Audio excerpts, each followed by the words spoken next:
Hi, I'm Ciara. I am the author of the Falling in Love Montage, and it is a story about Saoirse who meets a girl called Ruby, and they decide to have a summer romance based on the Falling in Love montage of a rom-com because they know their relationship is going to end at the end of the summer, and they don't want to get too deep or too real. But that's probably not going to work out for them. So, And now me. yeah, you go. All right. Hi, I'm Lev. I sometimes write under Rosen, and my most recent book is Camp. It has a different cover in the UK, which I should have got my copy of, but I don't even know where it is right now. And Camp is a YA rom-com that takes place at a queer summer camp. It's queer summer camp that Randy has been going to for 4 years, and he loves it there. He loves getting to wear different nail polish, his unicorn sheets, and he loves being in the show because he's a theater kid. And for the past 4 years, from afar, he has also loved Hudson Aronson Lim. But there's a problem, which is that Hudson is mask for mask. And if you are straight, what that means essentially is Hudson is someone who thinks of himself as straight acting and is only interested in other men who are also straight acting, something Randy is definitely not. But he is a theater kid. So this summer he has a plan. He has given himself a makeover and he has come back as Dell, the ultimate masculine fantasy, in an attempt to win Hudson's heart and then gradually, once they're in love, reveal his actual self to him. This, of course, is a terrible idea, and it goes not as well as he would like it to. Does he have to do the voice, the I'm a manly man voice? He does lower his octave a pitch. Very good. Well, we're going to ask each other some questions. So I think you're up first for Yeah, asking. I'm asking you a question first. We have them in front of us, and they were written by a British person. I could tell by the spelling of the word favorite. So, what is your favorite LGBTQ plus book or movie? Well, at the minute, I think my favorite movie is it's a film that's just come out called Dating Amber. I don't know if you've seen it. No, what's that about? So it's an Irish film, and it's set in sort of the 90s, and it's about a boy and a girl who both are gay and decide to date each other to sort of deflect from Okay. any suspicion, because it is it's early 90s Catholic school Ireland. Sorry, did you hear So my cat yowl for a second? no, I Sorry, know keep going. you might actually hear like a ice cream van outside in a minute because I past. But it's just such a lovely film. It's by this guy called David Frayne, and it's just wonderful. And I saw recently he posted that they had sort of said to him, one of the notes that he got when he was trying to like shop it around, I don't know how movies work, but was that he should make the female character straight and in love with the gay male character because they felt like it would be telling the same story twice to have two gay characters in one book. Or in Oh one, no, anything but no, that. you know. So thankfully he did not listen to that, and it's just such a wonderful film. It's so sweet and funny and heartwarming, and I just love it. I've been recommending it all over the place to everybody for ages now. What's it called again? Dating Amber. I'm gonna write it down. Amber. I'm always looking for good queer films, and that sounds actually really great. And of course, the studio is like, could you make it less gay? It's just like half as gay as it is now. Yeah, Yeah. just like we're only allowed one per movie, guys. Otherwise, it's just the same thing twice. So right. My cat has joined us in case that was my cat has joined us in case that was unclear. That is the loveliest, most squishy faced cat I've ever seen. What's your favorite queer movie, Lulu? She doesn't have favorite anything. She has only hate and spite in her heart. She is a cat, so that's understandable. So, which character from your books would you be best friends with and why? I saw this question and I was like, they're all teenagers. Okay, assuming you are. I don't want to assume I'm a teenager. I want to be friends with the stressed out counselor who's constantly going, you are all out of control. These are terrible ideas. Please stop immediately. And then no one listens to him. I really strongly related to that character. I wrote him with a lot of like compassion.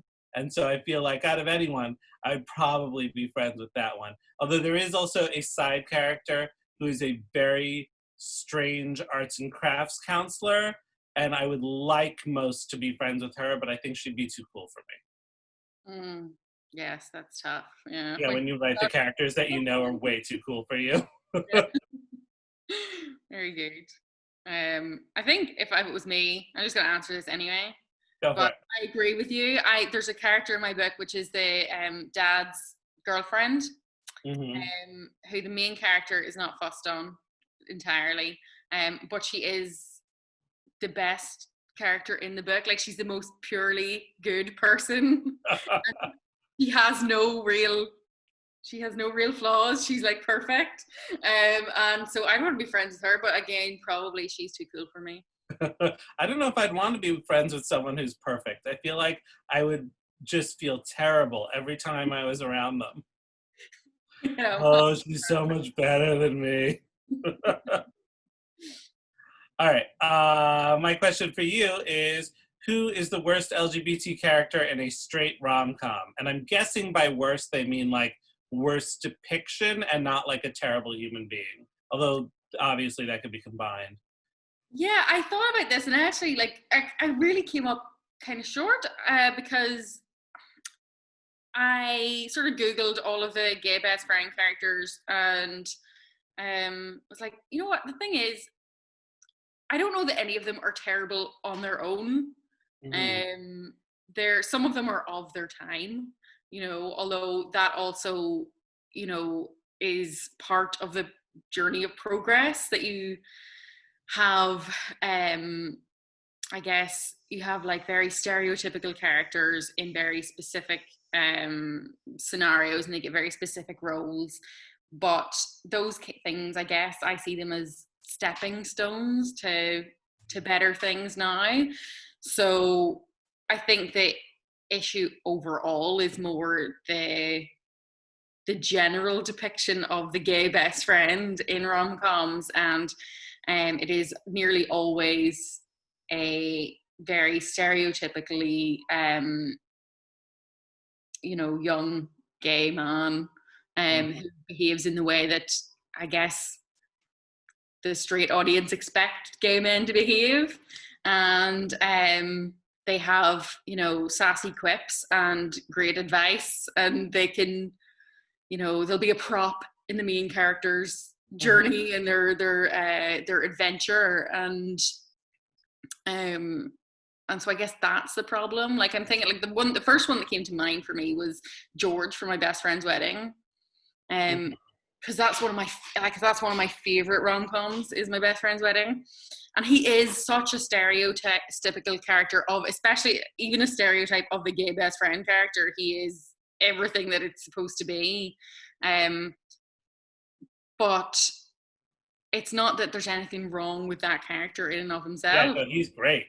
Yeah, because he's fantastic. Like, he's amazing, and he's so funny, and he's such a good friend, and the main character treats him terribly. And I think in the film as well, what I like about it is that there's a recognition that she treats him terribly. It's not like, the film isn't aware that she's being a bad friend. She's being a bad person throughout the entire film. Oh yeah, she's the worst. She's so bad. But I guess the problem is more that character is the only character that was kind of there for a long time. Yeah. Yeah, which isn't really a problem with queer characters. It's just a problem with centering heterosexuality and like this inability to see straight people or queer people as like just as human as straight people. When I was looking at that question, that's essentially the conclusion I came to as well. And I kept thinking about Sex and the City and the way the queer characters on that, like, are potentially very interesting people, but it's about the way the women react to them and treat them that is terrible. Like, real, and like we're expected to sort of agree with the women and sympathize with the women, and like, oh, I can't date a bisexual, that's too risky. Like, remember that plot line? Or Oh, the thing I always come back to is there's a gay couple where one is like very sort of hunky and butch and the other is like tiny and nerdy, and one of the character, when the women walks in on the butch one giving the nerdy one a blowjob, and all the women are like, he was giving him the blowjob, and I was like, what exactly do you think, like, how was that relationship working in your mind sexually that this is a shock to you? And yeah, that's what I kept coming back to, is this, yeah, is the same conclusion essentially, which is just that it's not that the characters are bad, it's just that they're written in a subservient way to a straight character. And you know, I don't know how it was in the UK, but I remember growing up around when these best friend characters were like all the rage. And I remember an article in like some like well-known women's fashion magazine where there was like a whole article on why you need a gay best friend who matches your purse. yes, Like, the it was like full on, I am just an accessory for you. And I remember when I came out in high school, I was like a freshman, but I was like more publicly out year by year. And when I was president of the Gay Straight Alliance, and I guess everyone had their confirmation, all of a sudden, all these women who'd never spoken to me, all these straight women were like, let's be best friends. And I was like, I hate you. Yeah. So. Yeah. I mean, that is what it is as well. I think there's like, yeah, it's definitely like an accessory thing. And I think it's really, really, I'm not really sure what's behind it, but I find it really interesting that it is gay men who became this weird like accessory and gained some sense of like acceptability through that role. Mm-hmm. But it's maybe not, so it's not really the kind that you want, you know, you don't want to be somebody's like somebody's purse essentially. Pets. That's exactly what it is. It's like, you know, and you're right, like with Sex and the City, that was it. It's like Carrie's gay best friend character was the person that she called whenever her real friends were busy. Mm-hmm. Yeah, and he was never part of their group, he was never part of their circle, he was always just this like extra character. Yeah, no, it's, and like I'd love to say, and we all know better now, but we don't. No, I don't think we do, but I hope that we're getting there. Fingers crossed. I mean, I feel like Gen Z is significantly more ready to take that on, but then I think about it, and then you remember that there's actually like, you know, incredibly conservative Gen Zers in the middle of, I don't know, Arkansas or something, and then I start losing hope again. I think that, well, like I think we get like the impression that Twitter is the whole world. Yeah. And it's not. Yeah, no, it's barely 10% of the world, maybe. But what we were just talking about leads into your next question. Yes. So, which LGBTQ plus cliche would you ban from all forms of entertainment? I mean, obviously, I feel like I should say the gay best friend now, but actually, my answer is the closeted bully. I hate it so much. I hate it. And like, that's not to say closeted bullies aren't a thing. I'm sure, like, absolutely they exist. And I understand the psychology behind it. But the fact that it's something that entertainment and television, especially television created by straight people, is always coming back to, it really just feels like straight people being like, see, straight people aren't homophobic. It's just gay people hating on it. Like, that's all it is. It's just another way to blame homophobia on queer people. And I think that it's a way to like sort of take that homophobic bully and explain him, which is something that doesn't make sense to me because, and my first YA book, Jack of Hearts and Other Parts, one of the things, this is a little spoilery, but one of the things I got a lot of feedback on, or not feedback, but the people critiqued to me, was that the ending, they didn't understand why this person who is essentially blackmailing Jack to behave like the kind of gay boy they wanted him to be had been doing it from the outset. Like, what was their motive? And I'm like, it's a straight person bullying a gay person. In what world do we need to humanize that or give them a motive? Like, that is just something straight people do because they can. And it has to do with power structures, and it has to do with the way we're raised to sort of step on those below us, and patriarchy and all that. But for some reason, while we can grasp that in many ways, although maybe not, maybe that's an optimistic, but when it comes to homophobia, straight people are constantly trying to explain it away.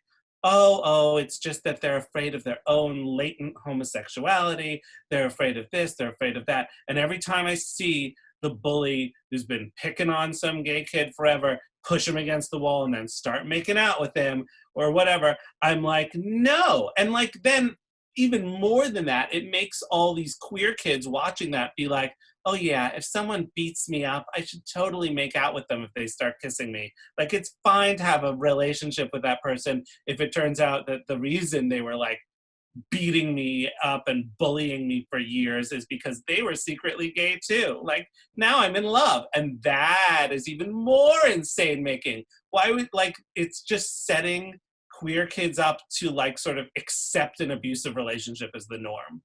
And it just makes me so mad. And I just like, and it's one of those things that you still see it. Like, it's in Sex Education, which came out like last year.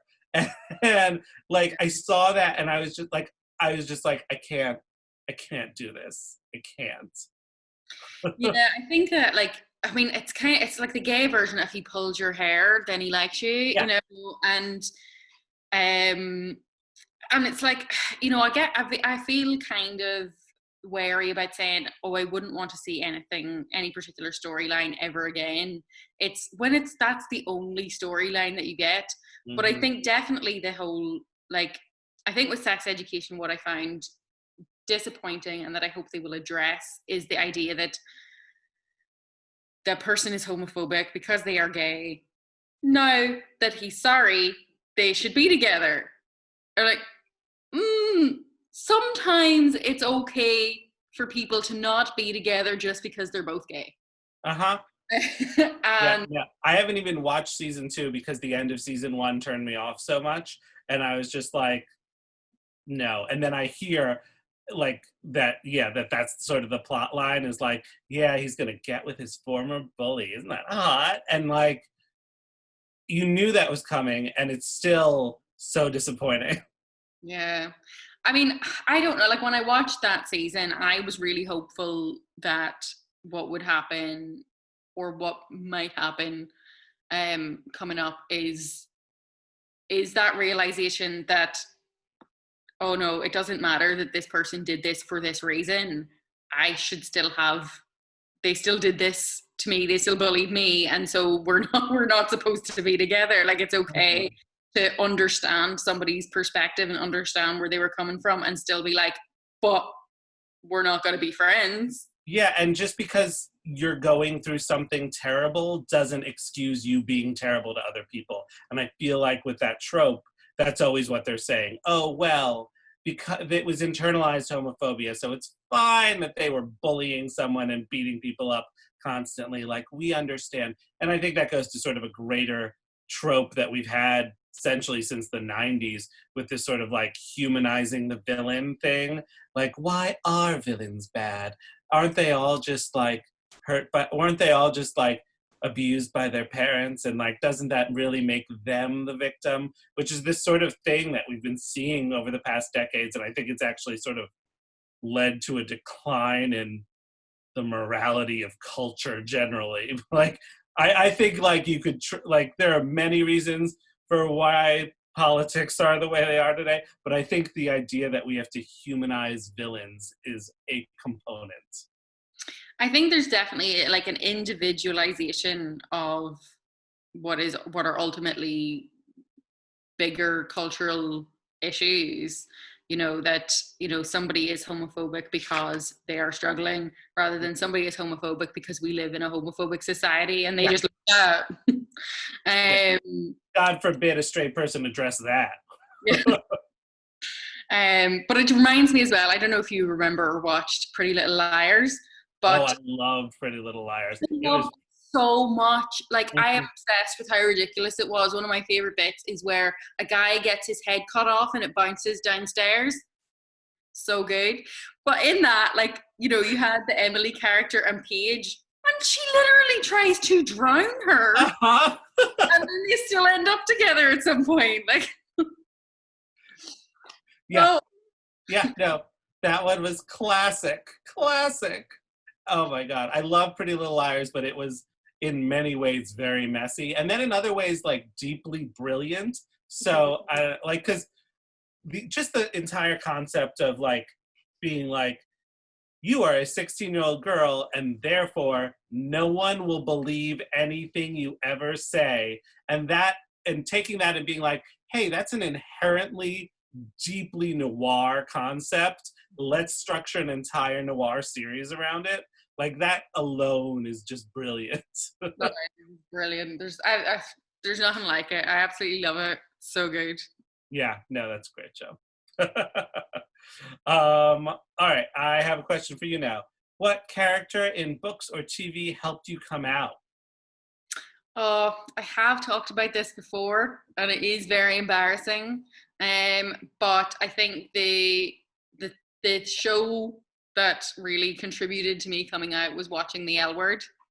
It's such a cliche, but I was older. I was maybe 26. And I think that it was it wasn't the first like gay media I'd ever seen, but it was obviously something that was very different. It still is, I think, different to anything that's ever been on TV, problems, warts and all. But yeah, I think seeing that was really like it just was such a big deal to me. I was like, oh my God, I am gay. I kind of thought about it and kind of considered it and been like, oh no, I don't think so. No, I'm just imagining it, or I'm just being, I don't know. I think in some ways I thought I was being dramatic. Do you know what I mean? And yeah, watching that, I think it was the first time I ever really saw a film or a TV show or anything like that where, yes, one of the characters is dealing with coming out, and in a very what is a very traumatic soap opera kind of way, but a lot of the characters are just out and happy and don't, that's not an issue for them, and it gave me a glimpse past the coming out story, which I didn't really feel applied to me. Yeah. Because I didn't, I think there's like, I think a lot in film and TV, there's like the character meets one particular person and has this crystallizing moment of realizing, oh my God, I'm attracted to them and I'm gay. And I didn't have that. So I was like, oh, well, I must not be gay then. So that was a big thing for me, yeah. As cliche as it happens to be. But, that means that I have something in common with every probably 30-year-old lesbian in the country. So just start saying that it happened to you. You watched The L Word when you were like 10. yeah. Just take some of this off. Years off my age, but yeah. But even like a friend of mine came out then later in life, like after me, like several years after me, and I hadn't seen or spoken to her in years, and she phoned me up and was like, oh, I want to have coffee, is that okay? And I was like, sure, okay. I haven't like spoken to you. And then she told me that she was she was a lesbian, and one of the first things I did was just like give her the box set of the album. Like, here you go. Like a That's ceremonial ritual. Well, That's fantastic. I don't have anything like that. I was just sort of like, at 13, I was like, oh, I'm gay. And then, I mean, maybe it's a product of growing up in New York City. But at 13, and then like by 15, I was like, hey, everyone. I think that's so great. I think that's so good though. I think that, and I hope that people are figuring those things out, you know, earlier and earlier. Although I wouldn't change my experience if I could, because, you know, my very best friend in the entire world is my ex-boyfriend. So Yeah, no, that works out nicely then. yeah. So next up, so who would be your ideal who would be in your ideal queer dinner party, alive or dead? And you can invite 4 people. Yeah, I saw that. I was like, I have the question with research. I mean, the first answer is so easy to me, which is just Oscar Wilde. Like, no problem. I like, you know, my first book is based on Oscar Wilde. There's that I was obsessed with him. I studied him incessantly all through college. So Oscar Wilde, he would probably read me for filth, and I would love every minute of it. Such a good guess, though. That's the thing. It's not just like a person you'd want to meet. He's also just be an amazing dinner party guest, I feel. Yeah, exactly. Like it would be fun. I wouldn't have to worry about hosting anymore. It would just be like there. It'd be great. I think another I would go with is Harry Hay, who founded the Mattachine Society, which is the like pre-Stonewall gay rights organization in America. And he was like an activist essentially in the 50s. And yeah, and I just the stories and the history there would probably be amazing. And that's what I got to before I stopped. I was like, just those 2. I don't know. Then I'd probably invite some friends. Yeah.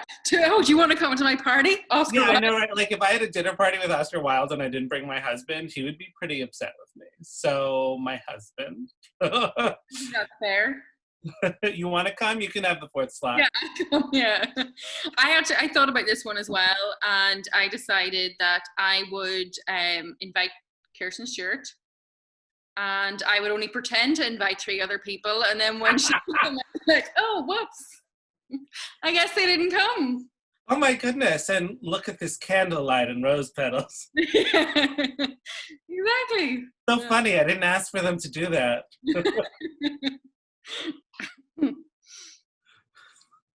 Okay. If you could have 2 actors play your lead characters, who would you have? This one was really hard. I had to kind of research this because I am not good at I don't picture characters that strongly in my head, like what they look like or anything like that. Even my editor will tell you that she at some point in the editing process just has to write notes being like, can you describe character here? We don't know what they look like. I'm like, oh yeah, okay. I suppose though the love interest in the book is different in the sense that I think when you're describing, like when you're writing and you're writing from one character's perspective about a love interest, obviously you describe them a lot more than you describe any other character. So one of the actresses that I thought of for her was Catherine Langford. She's the one from 13 Reasons Why and the new Camelot show. Oh, yeah. Like new Arthur, the new Cursed. Yeah. So she was one of the ones that I thought of for Ruby in the book. And then for Saoirse, I really don't know. There's an amazing actress, an Irish actress called Shauna Kerslake, who I really love, but she is about 15 years probably too old. I'm not sure what age she is, but I assume that everyone is the same age as me. So I could be like deeply insulting her. She's probably like 22 or something like that. But yeah, I don't know about you, but whenever I'm writing characters, I just have like they're just like blurry like things. Like I know their brains, but their outsides are just you know. I have to be forced to describe those, so it's hard to pick an actor. What about you? Would you have I something? can't talk about it. Oh Since the yeah, movie rights were bought and HBO Max is of making the course, film of that's Cam, right. I'm not allowed to talk about that. But I can say in Yeah. terms of what you were saying before, I do not picture the main characters so much. Like they're more nebulous. The love interest, obviously, I tend to, but the main characters usually in my books are nebulous, but the side characters, those I like cast as I come up with them. I'm like, wouldn't it be great to have like this character in my book, this actor in my book playing a wacky whatever?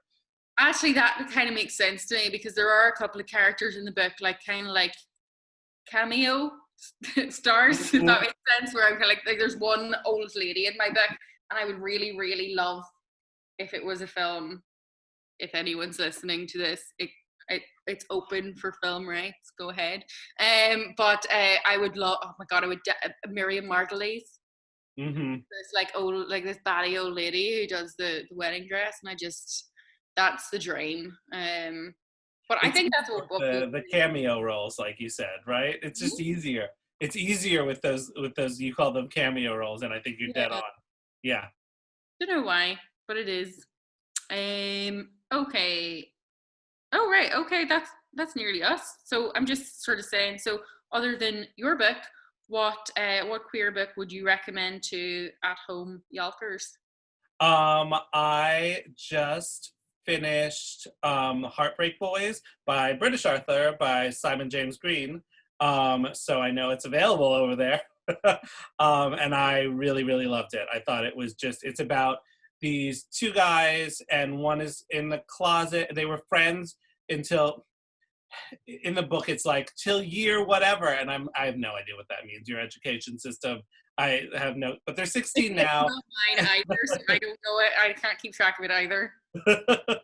They're 16 now, and I think they were like best friends until they were 10 or 12 or something, and then one of them came out, and the other, and like started getting bullied immediately, and they sort of, their friendship sort of disconnected because of that.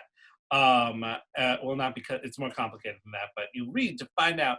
And they are both gay, and one is still, the one who didn't come out is still in the closet but has been secretly dating someone, and the one who's out has been dating this hot popular jock who is also out.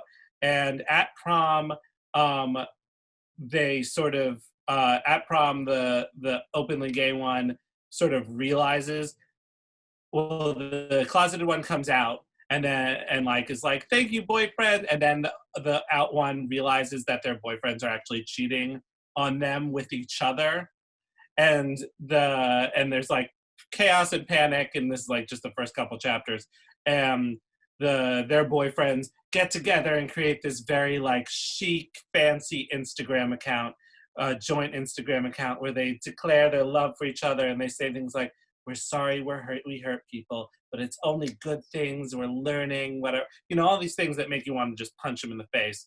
And they like go off on a vacation together, and as revenge, these two jilted exes are like, fine, we're going to create this account together, and we're going to go on this road trip and like have a great time, and show them up, and one of them is essentially like doing it to as vengeance, and the other is hoping that his ex sees it and wants to get back together with him.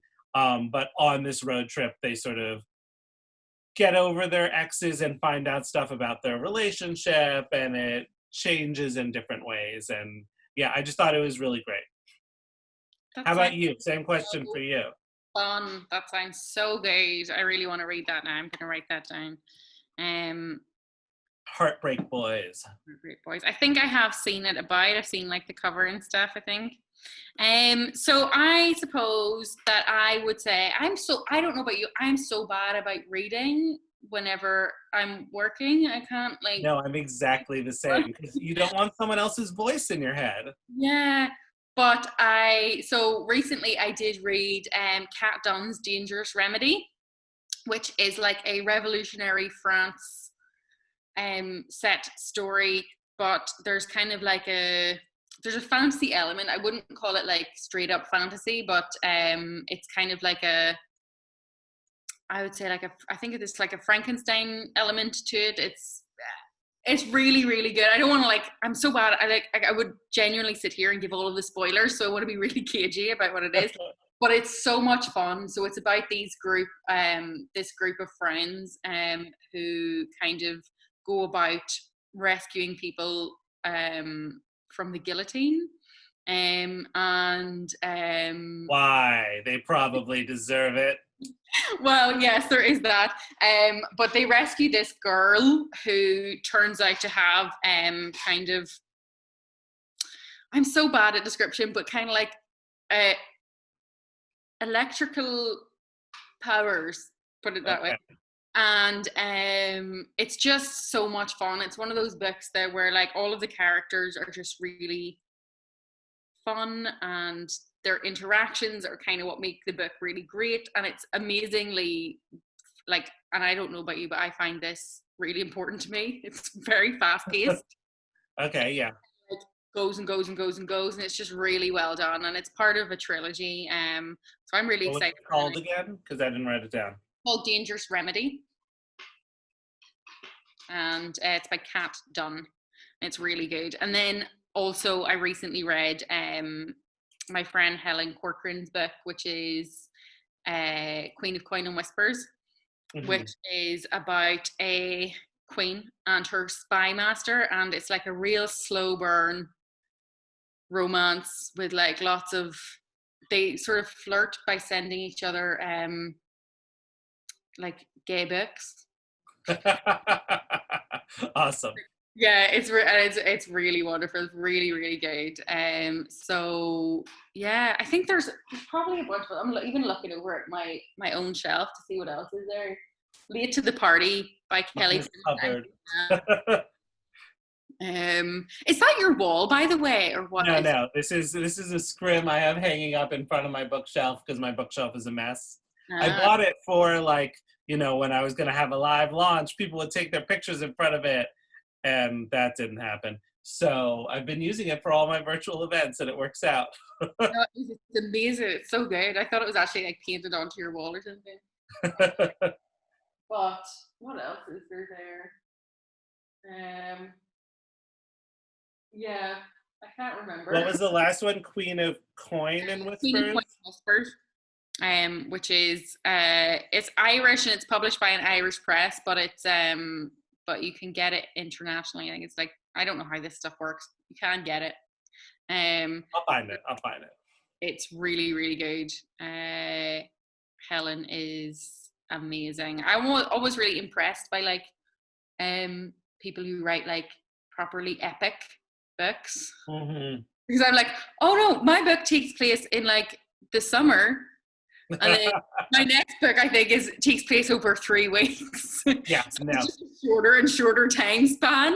And when people have these sweeping epic books, I just how do you do that and not make it seem and then this happened, and then 6 months later this happened? Because that's what it would be like. That's the thing that I would be that, and what if there is a child? If a year goes by, that is changing a child's entire character. And I'm how do I keep track of that? How do I, unless it's about the child and we are with them every step of the way, seeing how these things change them. Wow. Actually, now that you've said that, I did remember that I listened to the audiobook of Dean Ada's Black Flamingo. Oh, yeah. It's amazing. And I love that because it does go from I think the early ones are he's very, very young, 4 or 5 or something like that, and it goes up to being sort of 17 or 18, and it's that one blew me away. It was brilliant. Yeah, that one was great. Okay, well, that's us. Our chat, and it was really I think we're done. I don't know how to end it. Here's my cat again. She's very annoyed about that. Have you seen the TikTok where the kids are lifting the cat and pretending it's a phone? No. That's the whole thing. They just lift it, and then it's dubbed from some movie where they just hello, hello, and then they put the cat down, and that's it. That sounds very much like kids on TikTok. Yes. They're so creative and they really commit to things, and I really appreciate that. Should we say an official goodbye for the viewers? Yes. Goodbye, viewers. It was very lovely to speak to you again, Alev. Goodbye. I hope, yeah, it was great talking to you again, and I hope that everyone enjoyed everything we said and that they wrote down all our recommendations and will immediately buy all of them. Yeah, exactly. All right. See you later. All right. Bye. Good seeing you.